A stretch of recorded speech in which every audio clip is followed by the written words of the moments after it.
Okay, so this is April 1st, 2026. I just did two videos regarding both kind of on the theme of some unpalatable situations that occur while going through a period or a season of being impoverishment, and when other people's judgments and their opinions try to rule you and try to have a say or to have influence on the way you feel about yourself.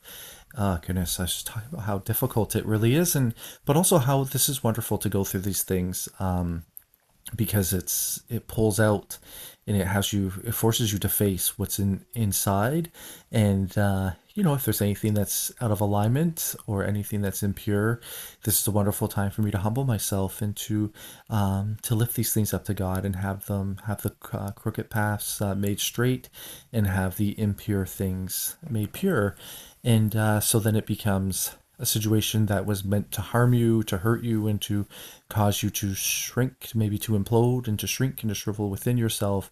And then now you become more resistant to the attacks and the grip from the things that are external, the things that are of this world. And so anyway, so that I was just about to go continue on with some things, and then I had another thought, and I thought, I gotta, I gotta calm myself, sit down, and write while the writing's good. So while there's things to talk about them, and yeah, so that's what I'm gonna do. So I was just thinking about the intrinsic or reasons or intents for doing anything that we do. And I was thinking about how, like, when I have pure intent, I've noted that nothing seems to hinder me. It's similar to like going to work with the pure intent to serve the people around me and to serve my employer. Well, virtually to serve God by serving my employer. So then they could ask me to do anything, and I do it. Like, they could ask me to do the most favorable job or the least favorable job, the most esteemed job or the least esteemed job, and I do them each with the same level of care, meticulousness, and joy, because I'm doing them with the pure intent. But if I'm simply doing something from an intent that is impure, meaning I'm doing it because I'm looking to get something from it, once again, that's if you give a gift with the intent to get something from it, it's not a gift that you're giving, it's a bribe. If you give a compliment, not because it's sincere, and you see this, believe in it, and you want the other person to be esteemed, but you're doing it because you see that they hold some sort of value that could be beneficial to you in your life, that's no longer a compliment. That is you using rhetoric to ingratiate yourself to somebody else. So that's using somebody. Yeah, so the intent is very, very important, and I was just thinking when I was grabbing some stuff there. I was thinking, with writing, I'm not the greatest writer. I've never been, actually. I really don't show excellent signs of a storyteller, nor do I show a great command of the English language, nor am I very technically sound in terms of like from a writing from a technical standpoint.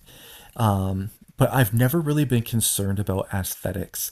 I've always been concerned about just the truth and what's being shared, and the integrity in that truth, remaining pure to the intent, and to from a pure perspective, where the intent is to actually to help people or to shed a light on something that is that needs to have a light shed on it.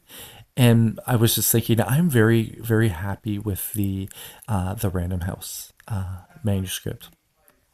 I'm certain like there's many areas where I could be more transparent, where I could be more free, but I'm looking at it from the perspective of the growth that I've seen throughout the years. So there's a noted improvement, and so that's like I'm very pleased with that. I'm going in the right direction. It's been very difficult. I've really had to humble myself and just admit all these different shortcomings, which is quite difficult, and to be able to face very constructive feedback and criticisms, and to humble myself and just accept, okay, this is where I'm weak, and is there, is there any truth in what they're saying? And if there's truth in what they're saying, then I need to accept that truth and then apply the proper changes. Even if they don't like me, and I know that overall their intent is to deflate me, if there's a grain of salt, a grain of truth in what they're saying, well, then I need to take that very seriously, because the whole goal is about taking the weaknesses or my shortcomings, facing them, accepting them, and then doing my best to change them or have them correct it so they become more solid and more in alignment and agreement with like the truth. So anyway, so that's what I've noticed with Random House, and I think that would actually be like the audience I think that I would be most catered to, would be an audience that cares less about the aesthetics and more about the intent and the integrity in the writing and in the voice that's being shared. And from an artistic perspective, I think of the common debate that many people have, like does art depict life, or does life depict, or does art represent life, or does life represent art? And like for me, the goal is to create art that is as true to form of the actuality of life, you know, in an attempt to just to help others, and to get rid of any fantasy or augmented realities, to present something that people can truly relate to, especially when it comes to struggles and difficulties, so they're not finding avenues to escape from the realities that exist outside of their door, their front door. And so anyway, so yeah, I'm very pleased with this, and pleased with what I've been going through, and yeah, just that the whole process, from the fortuitous stumbling upon the submission guidelines, to the desire to create something that, kind of catered to all the different elements, or the different elements that I had, or ideas that I had, in terms of, accurately shedding light on like a social ailment that is becoming increasingly visible, to meeting the needs and the requirements of the business, or the traditional publisher that I'm seeking representation from, and then having that platform to reach a broader audience, to showcase the different things that are occurring in our society. And so anyways, I truly believe and feel that Random House did that and achieved that.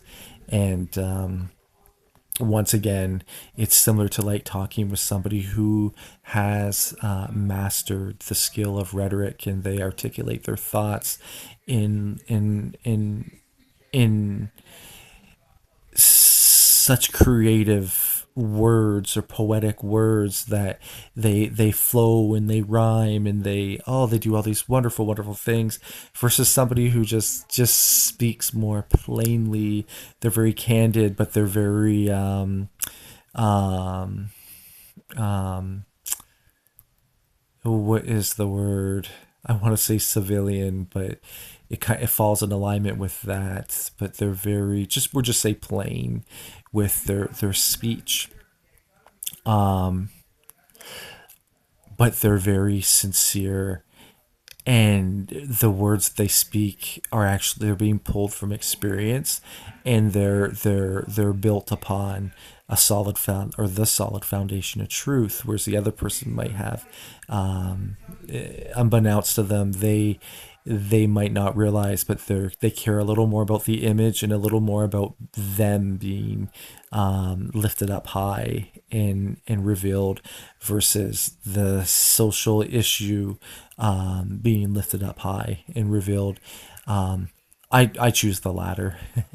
And so this is why it's a privilege to be able to write from that perspective as well. And but anyhow, so yeah, so that's yeah, I think I'll talk while the talking's good, and I think it's been this conversation has been sufficiently captured. And without further ado, I am going to go have a shower and brush my teeth. God bless you and have a wonderful day.